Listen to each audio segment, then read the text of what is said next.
Merci, Carouge, de me recevoir. C'est une bénédiction d'être avec vous. C'est une bénédiction d'être ici, dans cette ville de Genève. On a pris le temps cette semaine. On a même pris un temps cette semaine. On s'est regroupé un groupe simplement pour prier et bénir la terre de Genève. On s'est mis à genoux, on a connecté, on a imposé les mains. Je crois qu'il y a une spiritualité à la terre. On a commencé à bénir la terre ici. On a déclaré qu'on se connecte avec la volonté de Dieu pour cette ville, pour qu'est-ce que Dieu veut faire dans cette nation. Et vous savez, vous êtes sur une terre où est-ce qu'il y a plusieurs richesses spirituelles qui sont là. Vous avez vraiment un bel héritage ici. Juste avant de rentrer dans le message, peut-être je voudrais juste que vous puissiez aller voir mon épouse, Natalia, la femme de mes 4 enfants.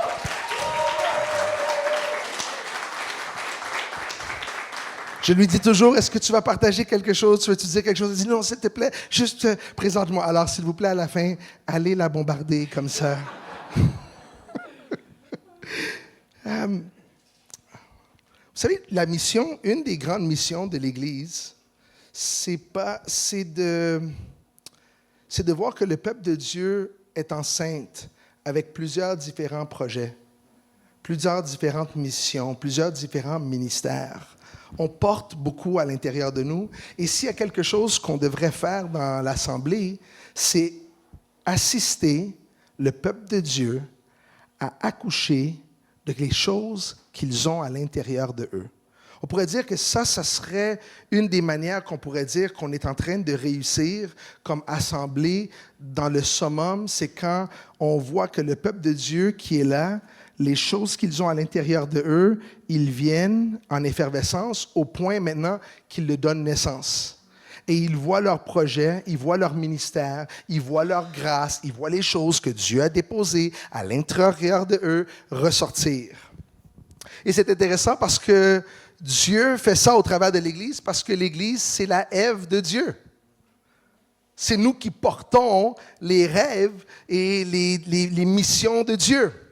En fait, ce matin, le titre du message que j'ai, c'est de la part du Seigneur, c'est « Le couple parfait ». Il y a des gens ici qui disent « Ça n'existe pas ». On va voir.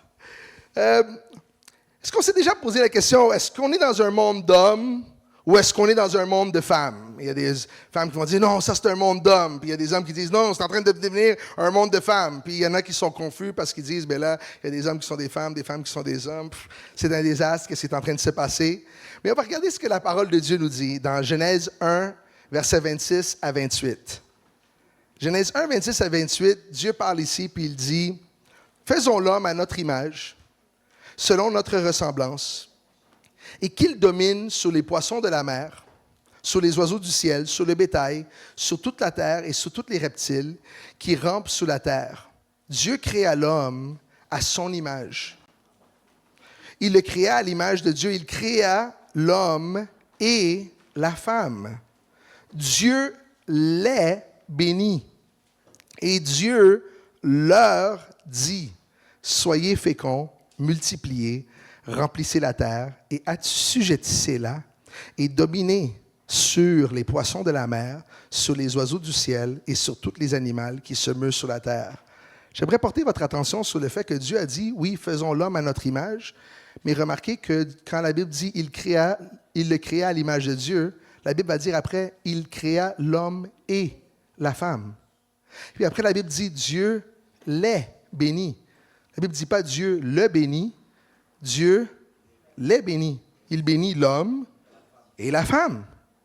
Et Dieu leur dit, pas Dieu le dit, Dieu leur dit, soyez féconds, multipliez. C'est-à-dire la bénédiction était pour les deux, la création s'est faite pour les deux, et le mandat de se multiplier et d'assujettir la terre était donné aux deux. En fait, selon mon interprétation de l'Écriture, ils n'étaient pas séparés, ils étaient ensemble. Le mandat de dominer sur la terre est un mandat qui a été donné aux deux, hommes et femmes, pas individuellement, mais ensemble. Et je crois que une des choses que l'ennemi doit faire pour bloquer le plan de Dieu sur la terre, c'est qu'il doit nous diviser. Et il fait ça quand même, on est divisé par ethnicité, on est divisé par les différentes manières qu'on croit. Donc les baptistes voient les Écritures d'une manière, ils se séparent, et tout le monde se sépare. Et l'ennemi, il aime ça, parce qu'on est un corps, mais on est un corps divisé, lui, il profite de ça. Mais je crois qu'une des plus grandes divisions qu'il réussit à faire, qui bloque le mouvement et le mandat de Dieu, c'est la séparation entre hommes et femmes. Ça, c'est majeur. Il aime voir les divorces, il aime voir les couples qui ne fonctionnent pas ensemble, il aime voir des ministères où est-ce que l'homme fait de quoi et la femme, elle est complètement déconnectée. Il aime ça. Il aime voir des églises où les hommes sont assis tous sur un côté, les femmes sont assis toutes sur l'autre côté, où est-ce que les femmes ont leurs choses qu'ils font, les hommes ont leurs choses qu'ils font, mais ils peuvent jamais rien faire ensemble. Ça, c'est un problème. Ça fait partie de ce qu'il met en place pour arrêter le mouvement de l'esprit et arrêter le mandat, puisque, originalement, le mandat pour dominer était donné aux deux. On va voir si c'est quelque chose qu'on peut même attribuer dans le Nouveau Testament. La Bible nous dit dans Joël, chapitre 2, versets 28 et 29, et Joël 2, 28 et 29, ça se trouve à également être la même parole prophétique qui a été déclarée par l'apôtre Pierre lors de la jour de la Pentecôte, quand le Saint-Esprit est descendu, et les gens ont dit, qu'est-ce qui se passe? Pierre a fait référence à ces Écritures pour dire, cette prophétie, elle est en train de se manifester maintenant. Puis il va dire ceci, il va dire, après cela, je répandrai mon esprit sur toute chair. Vos fils et vos filles prophétiseront. On est en train de dire, mais là, qu'est-ce qui se passe? Vos vieillards auront des songes, vos jeunes gens des visions, même sur les serviteurs et sur les servantes, dans ces jours-là, je répandrai mon esprit. Donc encore là, on voit dans la Bible que Dieu est en train de renforcer le mandat de Genèse 1, que quand il a dit « Soyez féconds, multipliez », c'est un mandat qu'il a donné à l'homme et à la femme, qu'on est supposé de marcher ensemble, on n'est pas supposé d'être divisé, on est supposé d'être ensemble. Amen. Et encore ici, il va dire que quand ça vient dans les derniers temps, que Dieu répandrait son esprit sur toute chair, et il est très spécifique pour dire qu'il les répand sur l'homme autant qu'il les répand sur la femme. Bon, il y a des gens qui ne sont pas encore convaincus, mais j'ai plus de versets. Galates 3, versets 26 à 29 nous dit, « Car vous êtes tous fils de Dieu, par la foi en Jésus-Christ. Vous tous qui avez été baptisés en Christ, vous avez revêtu Christ. » Quand tu es baptisé, tu rentres dans l'eau. Quand tu sors de l'eau, il n'y a aucune place en toi qui est sèche. Tu es mouillé partout. C'est de la même manière que quand on a été baptisé, on a revêtu Christ. Il nous a revêtus totalement. La Bible dit maintenant qu'il n'y a ni juif, ni grec, ni esclave, ni libre. Et bien après, elle va dire, il n'y a maintenant ni homme, ni femme. Oh, qu'est-ce qui se passe? Car vous êtes un en Jésus-Christ, et si vous êtes à Christ, vous êtes donc de la descendance d'Abraham, héritier selon la promesse. Quand ici, ça parle ici d'être héritier selon la promesse, ça veut dire hommes et femmes, on est héritier de les mêmes promesses de la part de Dieu. Le mandat de la domination, le mandat pour avancer l'œuvre de Dieu, va venir pendant que nous bougeons, pendant que nous avançons, en unité, ensemble. Et l'ennemi essaye de toute manière possible de mettre des murs de division entre nous. Et une des murs qu'il a réussi à faire pendant plusieurs siècles, c'est le mur entre les hommes et les femmes.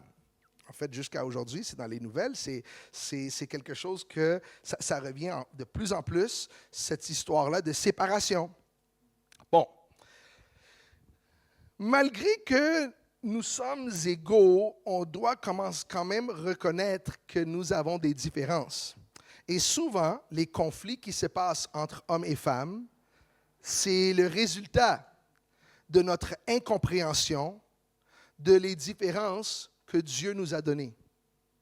Et c'est pour ça que plusieurs hommes ont tant de difficultés avec les femmes et que des femmes ont de la difficulté avec les hommes parce qu'on a de la misère à comprendre comment Dieu nous a fait différemment. Et c'est bon d'être différent parce qu'on se complète. On se complète pour nos mandats, on se complète dans ce que Dieu veut accomplir. On a besoin de les deux voix. On a besoin dans l'Église que les hommes et les femmes soient 100% actifs. On a besoin que dans le mariage, l'homme et la femme sont en train d'accomplir leur rôle ensemble. On a besoin de tag team plus que jamais auparavant. On a besoin de voir des foyers solides plus que jamais auparavant. Ça fait partie de ce que Dieu veut relâcher parce que c'est au travers de ces unions-là que Écoute, c'est parce que Adam et Ève étaient un qu'ils ont produit la vie et qu'on a rempli la terre. Donc, de la même manière, quand il y a une unité, ça relâche la vie, ça nous permet d'accomplir les mandats. Quand il y a la division, mais ça vient bloquer le mandat à tout le monde. OK. Le but de quelque chose détermine sa nature ou son dessein.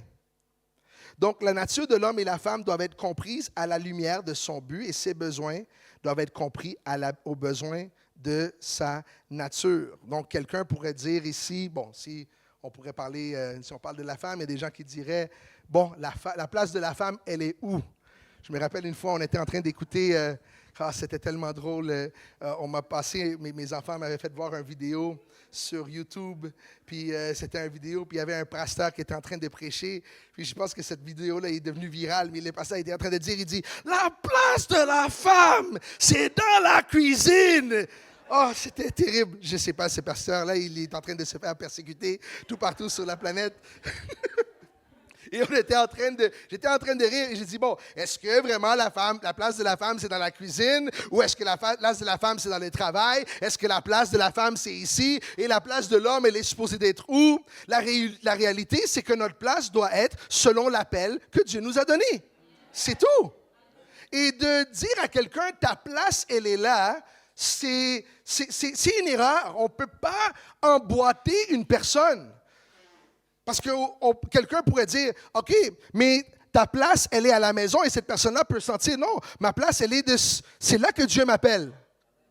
Il faut aller dans la place que Dieu nous appelle. Et de la même manière, quelqu'un pourrait avoir une entreprise et Dieu pourrait dire, enlève-toi de là et va ici parce que c'est dans cette place-là que je t'appelle. Tu sais, la Bible nous dit que si on va suivre Christ, on doit renoncer à notre vie.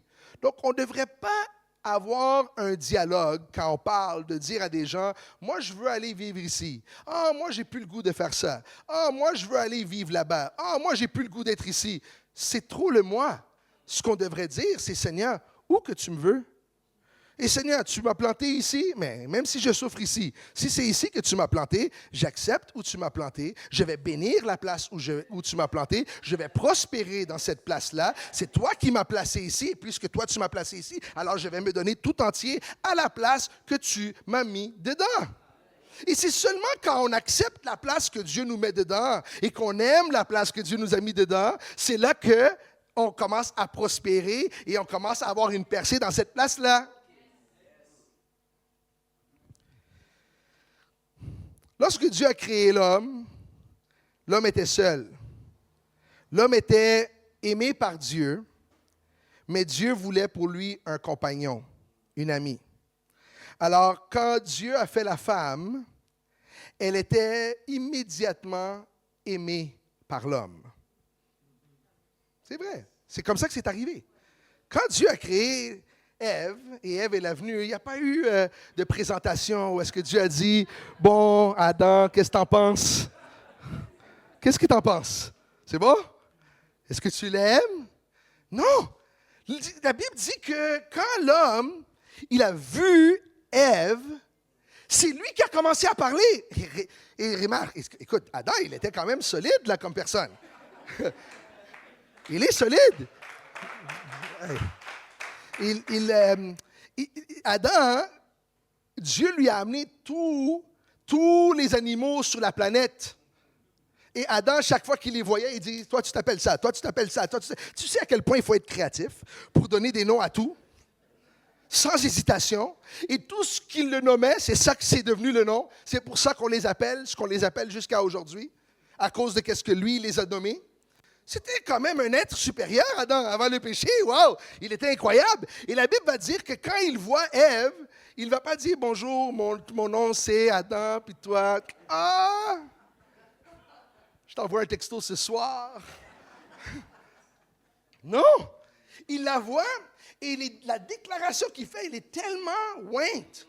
Il va dire « Voici! » Elle est os de mes os, elle est chair de ma chair.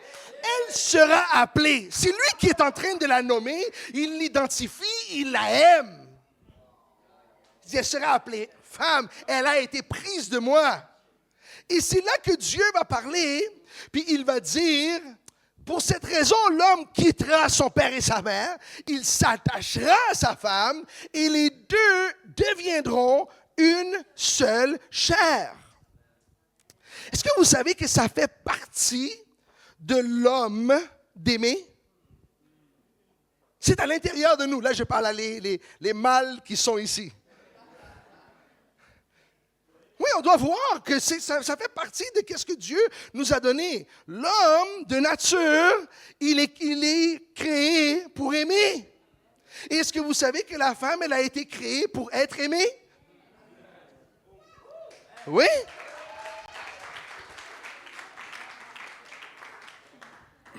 C'est vrai? Trouvez-moi un verset dans le Nouveau Testament où la Bible dit aux femmes, aimez vos maris. 0. Il semble que la femme donne son amour après qu'elle l'a reçu. En fait, la Bible va même dire aux maris, aimez vos femmes comme Christ a aimé l'Église. Est-ce que c'est pas beau que l'homme, Dieu lui a donné ça à l'intérieur de l'homme, la capacité d'aimer? Moi, je crois que ça existe encore, les hommes comme ça, qui aiment.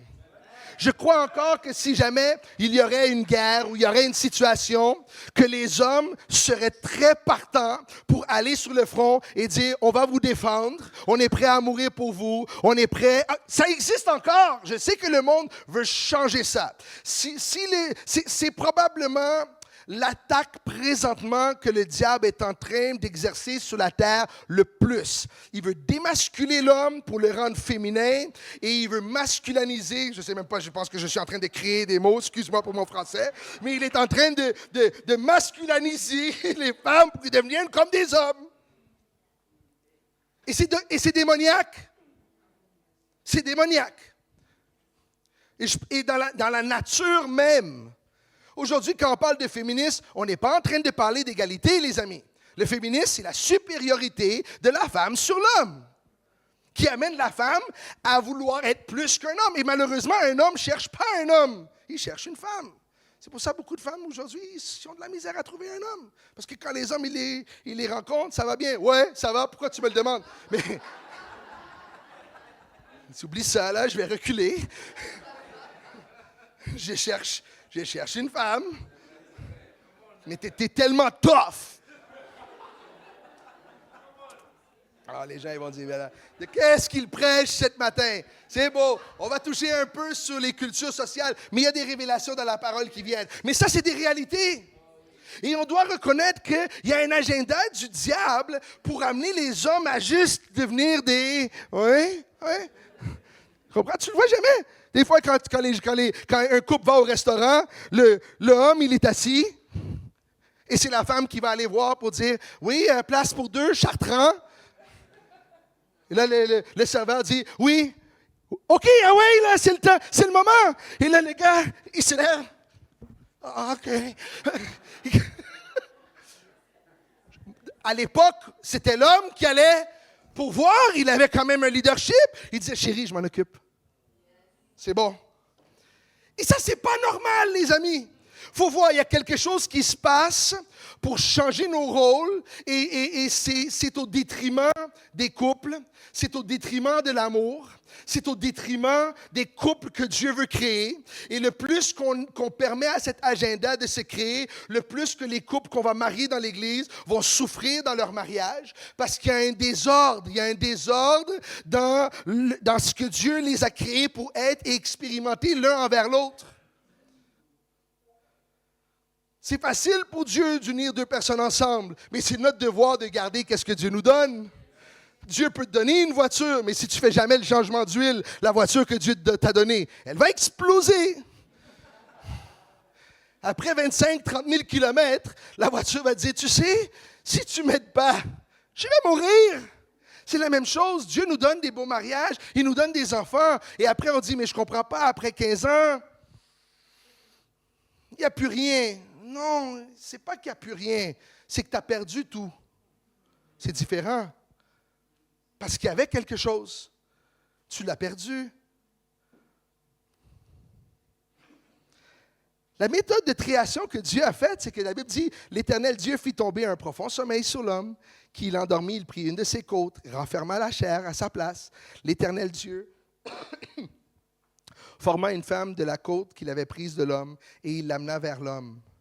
La Bible nous dit dans 1 Corinthiens 11, verset 8, « En effet, l'homme n'a pas été tiré de la femme, mais la femme a été tirée de l'homme. Elle est os de ses os, chair de sa chair. C'est la base qu'on pourrait dire que nous sommes tous égaux devant Dieu.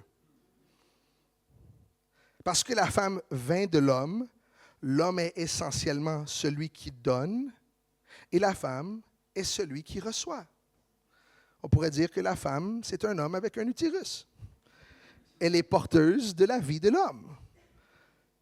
Et c'est cela qui la rend complètement différente dans ses fonctions.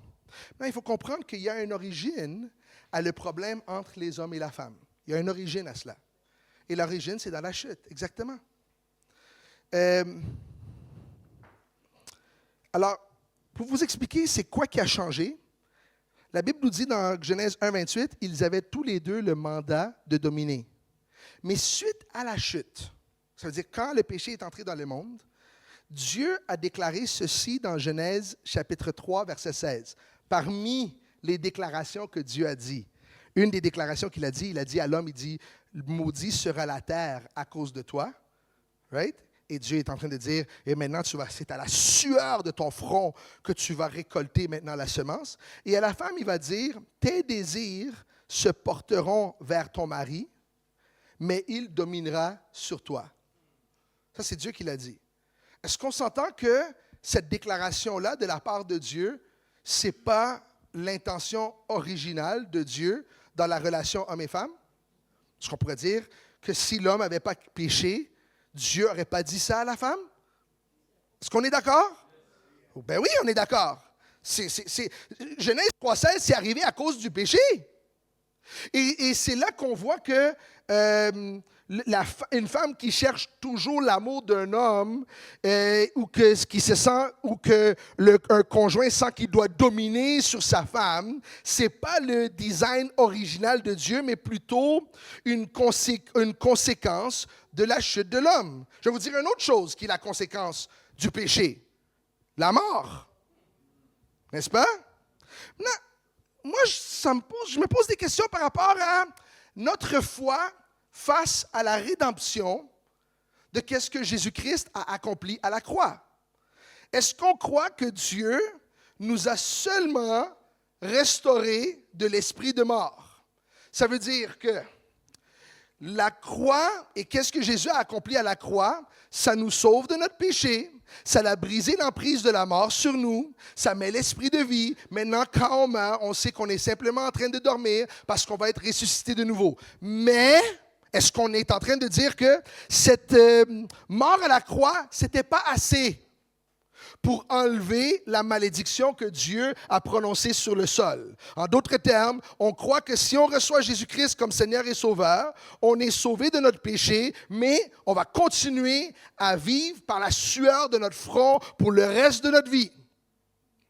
Que la croix n'a pas eu la puissance pour briser cette malédiction-là sur nous. Est-ce que c'est ça qu'on croit? Personnellement, je crois à la vraie puissance de la rédemption en Jésus-Christ. Je crois qu'il m'a racheté du péché. Je crois qu'il m'a racheté de la maladie. Je crois qu'il m'a racheté de la pauvreté. Je crois que l'œuvre à la croix, elle a été jusqu'au bout. Ça veut dire, je crois même que c'est possible. Je ne dis pas qu'on ne va pas travailler, mais je ne crois pas que c'est vrai qu'en Christ, c'est toujours à la sueur de notre front qu'on va tirer parce que si le péché m'a été enlevé, et Christ m'a enlevé le péché de ma vie, alors ça veut dire les conséquences de ce péché-là dans la vie de tous les jours, je ne devrais pas les voir. Sinon, ça serait comme si Dieu me dit, je te pardonne, mais tu vas quand même vivre les conséquences pour le reste de ta vie. Mais est-ce que tu m'as pardonné ou tu ne m'as pas pardonné? Est-ce que ton pardon, c'est assez pour me pardonner et enlever les choses? Ou est-ce qu'on est en train de prêcher un évangile où est-ce qu'on dit aux gens, Dieu te pardonne, mais il voit les choses que tu as faites dans le passé, puis je te dis que ces choses-là, ça ne va jamais passer. Et tu vas souffrir à cause de ce que tu as fait, malgré que Jésus t'a pardonné. Est-ce que c'est vraiment ça qu'on croit? On ne croit pas ça.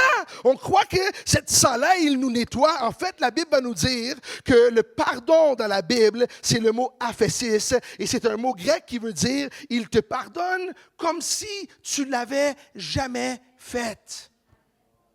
C'est comme ça que Dieu nous pardonne. Il nous pardonne, il efface et après il nous dit, c'est comme si tu ne l'as jamais fait. Le nom du café chrétien qu'on a à Montréal, il s'appelle le Second Chance Café. Ça veut dire en français, on dirait le café deuxième chance. Et c'est pas parce que parce qu'il y a des gens, on les a donné plus qu'une chance. Hein? Écoute, le café, il est ouvert, ça fait 25 ans qu'il est ouvert. Il y en a qu'on pourrait dire, ils sont rendus à leur 70e chance. Donc, il faudrait qu'on respecte le nom second chance, ça veut dire tu fais un retrait, quand tu reviens la prochaine fois, tu dis, hey, tu l'as brûlé ta chance. Va au café troisième chance. Ici, c'est deuxième, pas troisième. Mais la révélation, c'est quoi? C'est que nous voulons être comme Christ. Et Christ, quand il pardonne, il te regarde comme si tu n'avais jamais péché. Alors, ils ont toujours une deuxième chance parce que chaque fois qu'on pardonne, ils ont retourné à « ils n'ont jamais fait d'erreur ».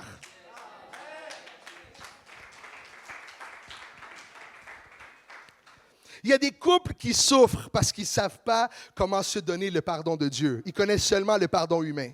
Le pardon humain, c'est le pardon « je te pardonne, mais je ne vais jamais oublier ». Si tu ne vas jamais oublier ce que la personne t'a fait, ça ne va jamais fonctionner dans ton couple. Spécialement si tu es un couple qui a eu plein de problèmes, il faut à un moment donné que tu sors tous les vidanges de ton couple. Pour sortir les vidanges, ça veut dire que tu dois avoir un moment où est-ce que tu fais un face-à-face et tu dis, qu'est-ce que tu en penses? On va s'accorder le pardon de Dieu. Ça veut dire, je vais te pardonner tellement férocement qu'après que j'ai fini de te pardonner, je vais te traiter comme si tu ne m'as jamais fait tout ce que tu m'as fait. Je vais te libérer de A à Z. Est-ce que tu peux faire la même chose pour moi? Et des fois, c'est ça qu'il faut faire pour se donner une vraie deuxième chance. Parce que ceux qui ne sont pas prêts à faire ça, je vous assure, vous êtes en problème, vous n'allez jamais vous en sortir. Jamais. Bon. Je vais parler un peu par rapport à la femme. Est-ce que vous savez que puisque la femme, elle a été tirée de l'homme, il y a certaines caractéristiques qu'elle a qui sont tellement puissantes. Comme la femme, elle est comme un amplificateur de l'homme. Elle amplifie ce que l'homme a. Quand Dieu a mis Ève dans la vie d'Adam, il a essentiellement multiplié son potentiel. Imagine. C'était le premier jour de la création. C'était le 6e jour de la création, jour 6.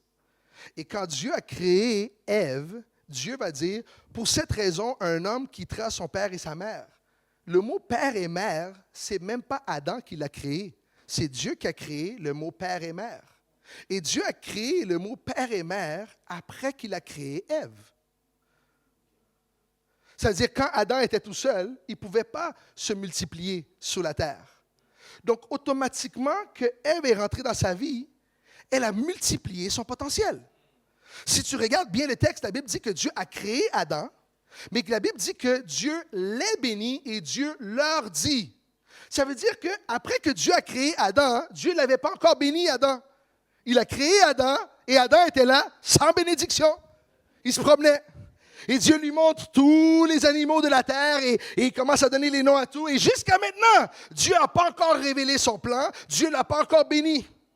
C'est seulement quand Ève entre dans sa vie que là, Dieu le bénit, là, Dieu lui donne le mandat. Là, Dieu dit à Adam, la semence que tu as, quand tu la mets à l'intérieur d'elle, ça va se multiplier sur toute la planète. Adam, c'est toi qui as la semence, mais c'est elle qui va le porter. Elle va amplifier ce que toi tu as. Avec elle, tu peux en faire 4 comme toi, 5 comme toi, 10 comme toi. Elle prend de ce que tu as et elle l'amène en existence.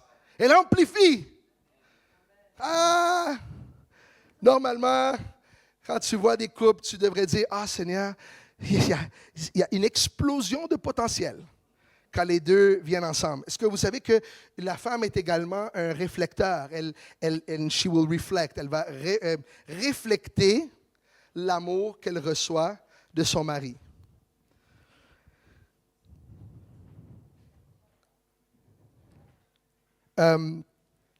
Si jamais tu veux connaître la stature, ou tu veux dire, est-ce qu'un homme, cet homme, c'est un bon homme?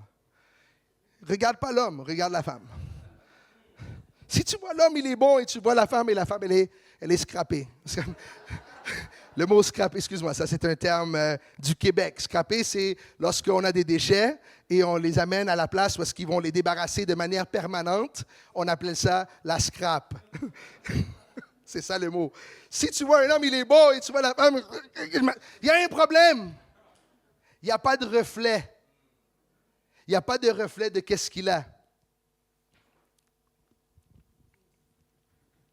C'est pour ça qu'un des besoins primaires de la femme, c'est d'être aimée. Homme, il ne faut jamais être frustré si ta femme, à tous les 4 mois ou tous les 2 mois, elle te regarde, elle te dit « Est-ce que tu m'aimes encore? » Tu ne peux pas être comme homme et lui dire « Tu te rappelles le jour de notre mariage, il y a 10 ans? » Oui, je te l'ai dit ce jour-là. OK? Ça ne l'a pas changé. Non, dis pas ça, c'est une erreur. Elle a besoin de l'entendre de nouveau. Ça fait partie de ses besoins à elle. Toi, tu n'as pas besoin de l'entendre. Peut-être comme homme, tu n'as pas besoin de l'entendre. Un homme, c'est différent. Tu sais, les besoins des hommes et des femmes, c'est complètement différent. Hein? Une femme, elle a besoin d'amour. Un homme, il a besoin de respect. C'est ça qu'un homme, il veut. Il veut être respecté. Il va sentir qu'il a sa place. Oui, tu ne peux pas être comme femme et tu es à côté de ton homme et tu dis, lui, il est vraiment bon et lui, il est vraiment bon. Et tu vois comment eux autres, ils sont meilleurs que toi. Ça, c'est catastrophique. Tu es en train d'abaisser ton homme. Tu es en train de faire absolument le contraire de ce que Dieu t'a créé à être comme femme. Fais jamais ça. Si tu l'as fait, juste dis à voix basse, oh Seigneur, pardonne-moi, c'est bon. Oh Jésus, Seigneur, je vais changer ça, il n'y a pas de problème.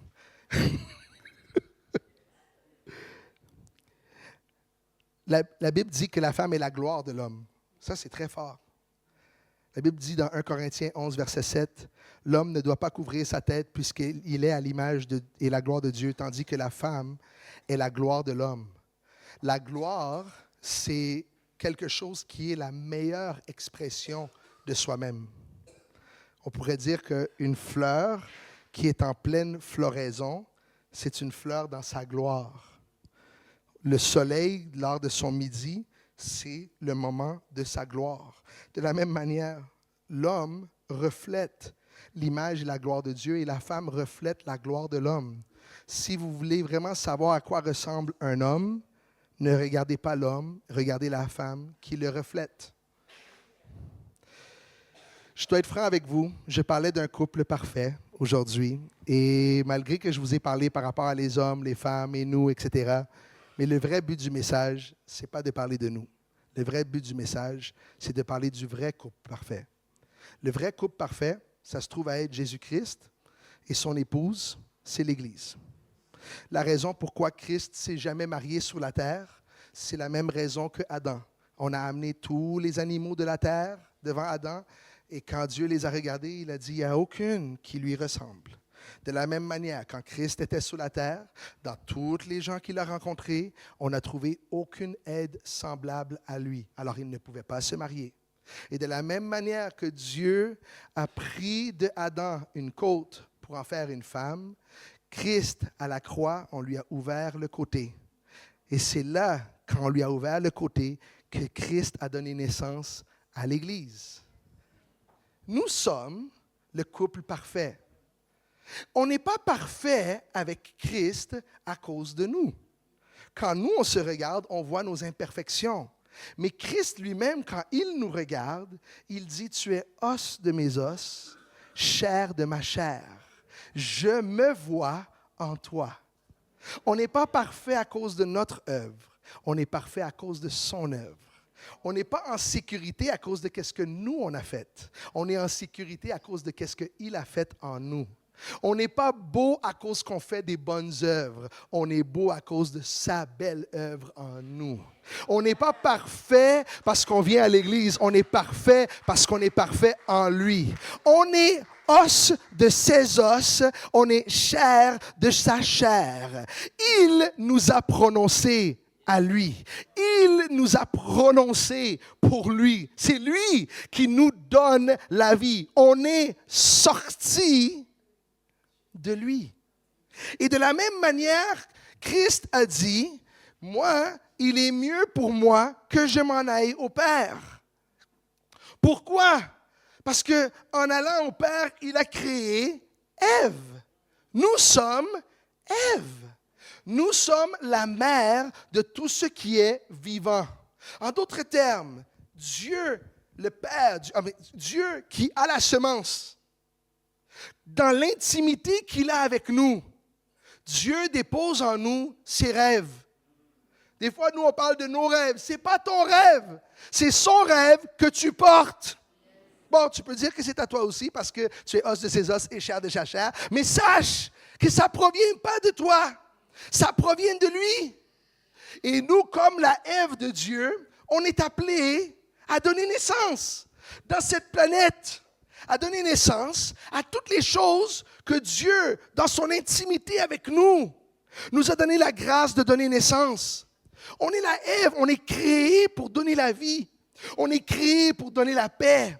On est créé pour se multiplier. On est créé plein de grâce. Nous sommes l'amplificateur de Christ. Voilà pourquoi Jésus va dire...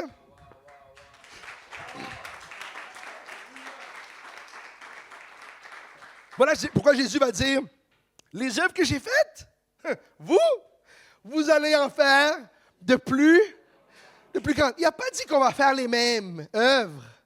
Il a dit qu'on va en faire des plus grandes, des œuvres différentes. Ça veut dire, tout ce que Christ a fait, Dieu ne cherche pas à ce qu'on réplique seulement qu'est-ce qu'il a fait, mais qu'on fait encore plus. C'est ça que Dieu a mis à l'intérieur de l'Église. La capacité pour se multiplier. Voilà pourquoi, au nom puissant de Jésus-Christ de Nazareth, je déclare que la stérilité n'a aucune place dans nos vies. Nous maudissons la stérilité au nom puissant de Jésus. Nous déclarons que nous sommes programmés pour vivre et donner la vie, programmés pour enfanter, créés pour porter les trésors de Dieu, créés pour être les récipiendaires de ses songes. C'est ça qu'il a dit dans la parole. Il a dit, voici ce que je ferai. Dans la fin des temps, je répandrai mon esprit sur toute chair. Mais qu'est-ce qui arrive quand l'esprit est répandu sur nous? La Bible dit, vos vieillards auront vos jeunes gens auront des visions. Les visions, les songes, c'est quoi? C'est Dieu qui est en train de déposer à l'intérieur de nous les choses qu'il veut faire. C'est ça qu'il est en train de faire. Et nous, maintenant, on doit le porter et le donner naissance. Quand tu es, les mamans, que vous êtes enceintes avec un bébé, est-ce que vous savez le moment que vous donnez un nom à l'enfant? Tout a commencé à changer. C'est-à-dire, l'enfant n'est pas encore dans le monde. Mais toi, quand tu regardes le ventre, tu dis, « Hé, ça va, Timo? Ça va, Jacques? Ça va? » Tu lui as donné un nom, mais il n'est pas encore dans le monde. Tu le portes, mais tu lui as déjà donné un nom. Ça veut dire, l'enfant reconnaît qu'il est destiné à arriver. Vous savez, ce n'est pas tous les enfants qu'on devient enceinte qui arrivent dans ce monde. Mais quand tu commences à donner un nom à l'enfant, il y a une puissance et peut-être qu'il y en a que vous avez déjà vécu une fausse couche ou une différente chose. Et quand vous avez un enfant, tu dis, je ne veux même pas le donner un nom parce que j'ai peur. J'ai peur parce que je ne veux pas m'attacher. Tu sais, c'est une erreur. On doit donner le nom. De la même manière, des fois, Dieu nous montre des choses et Dieu dit, nomme-le. Nomme la chose que je te montre. Donne-lui une identité. Parle-en. La Bible dit, j'ai cru et alors j'ai parlé. Ça, c'est une des manières que l'Église, quand elle est enceinte avec les visions de Dieu, c'est une des manières que, comme la Ève de Dieu qu'on enfante, on parle de les choses que Dieu a mis à l'intérieur de nous. Je ne dis pas d'en parler avec n'importe qui, mais il faut en parler. La Bible va dire, dans Habakkuk, la Bible va dire, écris la vision. Si tu es enceinte avec quelque chose, tu dois écrire. J'ai prié pour ma famille, j'ai écrit le nom de tous les gens que je suis en train de prier pour, parce que je suis en train d'enfanter tous ces gens-là dans le royaume de Dieu. Je les écris. Il y a une puissance quand tu écris. Il y a une puissance quand tu déclares. Ça, c'est des choses que Dieu nous a données à nous comme Ève. Nous avons la tâche d'amener dans ce monde. C'est nous qui avons cette tâche-là, d'amener dans ce monde les solutions de Dieu, les percées de Dieu. On se fait une erreur, Église, quand on laisse l'État faire des choses que nous sommes supposés de faire. Parce que quand ça commence à arriver, de plus en plus, on va se faire tasser. Parce que Dieu va dire, mais écoute, c'est le monde qui est en train de répondre aux besoins du monde, mais c'était à vous que j'avais donné le mandat. Vous devez aller, vous devez parler, c'est Dieu nous dit de nous envoyer. Mais si on n'y va pas, c'est normal que le monde va commencer à avoir des psychologues, ils vont commencer à mettre plein de fonctions sociales pour rencontrer tous les besoins de la société, parce qu'on n'est pas là. Mais c'était à nous, c'est nous la solution.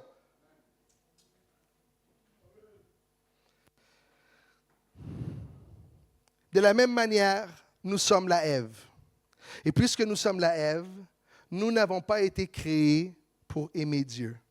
Nous avons été créés pour être aimés de Dieu.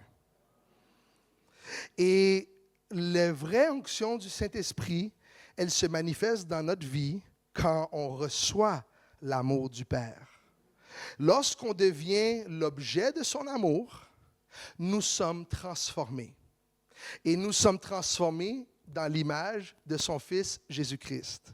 Et lorsqu'on est transformé dans l'image de Christ, on va faire l'œuvre. De la même manière que Jésus s'est donné pour le monde, nous aussi, on va se donner pour le monde. Souvent dans l'Église, on dit aux gens, tu dois aimer Dieu, tu dois faire ceci, tu dois faire ceci, tu dois faire cela. Ce qu'on devrait dire, c'est qu'on devrait dire, tu dois être aimé de Dieu. Tu dois recevoir son amour. Tu dois reconnaître tout ce qu'il a fait pour toi. Et maintenant, quand tu deviens cet objet de son amour, tu vas automatiquement refléter sur tout le monde autour de toi, tu vas refléter le même amour. Les gens vont dire, mais je ne comprends pas pourquoi la personne m'aime tellement, pourquoi tu es tellement patient, pourquoi tu as tellement de grâce, pourquoi tu ne te fâches pas avec moi, pourquoi tu pries pour tes ennemis. Et tu vas dire, mais c'est parce que je suis en train de recevoir tellement d'amour, alors je suis en train de refléter ce que je reçois. Parce que je suis créé pour le recevoir. Je termine avec ceci. Dans Cantique des Cantiques, c'est un beau livre dans la Bible. Ça parle de deux personnes. Une s'appelle la Shulamite, l'autre s'appelle Salomon. C'est un texte allégorique où est-ce qu'on l'interprète, la parole de Dieu. Et la Shulamite représente l'Église et Salomon représente Christ, Jésus. Et dans le Cantique des Cantiques, il va y avoir 3 fois dans le cheminement de la Shulamite, où est-ce qu'on la voit en train de rentrer dans une intimité profonde avec Salomon qui représente Christ. Et dans Cantique des Cantiques 2,16, elle va dire ceci. Elle va dire, mon bien-aimé est à moi et je suis à lui. Donc ça, c'est le début. C'est la première révélation qu'elle a. Elle dit, mon bien-aimé, il est à moi. Moi aussi, je suis à lui. Plus tard, dans Cantique des Cantiques, chapitre 6, verset 3, elle va déclarer, je suis à mon bien-aimé. Et il est à moi. Bon, on peut voir la progression. Elle a changé. Là, elle dit, je suis à lui, il est à moi. C'est différent. Mais à la fin du livre, elle va dire quelque chose qui est tellement profond. Elle va dire, je suis à mon bien-aimé. Et là, elle va dire, et ses désirs se portent vers moi. Oh, ça, c'est très fort. Elle dit plus, il est à moi. Elle dit, ses désirs se portent vers moi. Elle est devenue tellement sécure dans son amour. Elle a une sécurité. Elle n'a plus peur. Elle ne vit plus dans la condamnation. Elle n'a plus de culpabilité. Elle est bien. Elle est satisfaite. Je pense que dans tout couple parfait, une des choses qu'on devrait voir, c'est une femme qui se sent sécure, qui se sent bien dans l'amour de son mari. Une femme qui est toujours en train de vivre de la jalousie, peut-être comme Marie fait quelque chose pour qu'elle voit que tu lui aimes et que tu n'es pas en train de regarder quelqu'un d'autre. Mais Christ veut ça pour nous, qu'on arrive dans cette place où l'Église, on est tellement sécure qu'on dit « Je suis à lui et ses désirs se portent vers moi ». C'est de cette manière, je crois, dans cette sécurité, dans cet amour, qu'on vient dans une place de paix avec Dieu, une place de confiance, une place où est-ce que là on dit « Ok Seigneur, je suis tellement dans la paix, tellement dans la joie, je suis tellement bien dans ton amour. Maintenant Seigneur, tout ce que tu me parles, je me dispose pour l'accomplir. Je veux porter tes rêves, je veux porter tes songes. » Et des fois, peut-être, ce n'est pas quelque chose de personnel. Des fois, Dieu va te connecter avec quelqu'un, ou des fois, tu es en couple, tu es en train de l'accomplir, toi et ton mari. Tu es connecté et tu dis, on est ensemble pour accoucher les choses que Dieu veut amener sur la terre. Et si, comme Église, on arrive à activer tout le monde ici, ou est-ce que tout le monde ici commence à se découvrir, découvre les choses que Dieu a placées à l'intérieur d'eux, on commence à réseauter ensemble, hommes et femmes, les couples travaillent ensemble, et on arrive à amener les choses, je vous dis, ça va être les premiers vents qui soufflent pour amener un grand réveil parmi nous. Amen.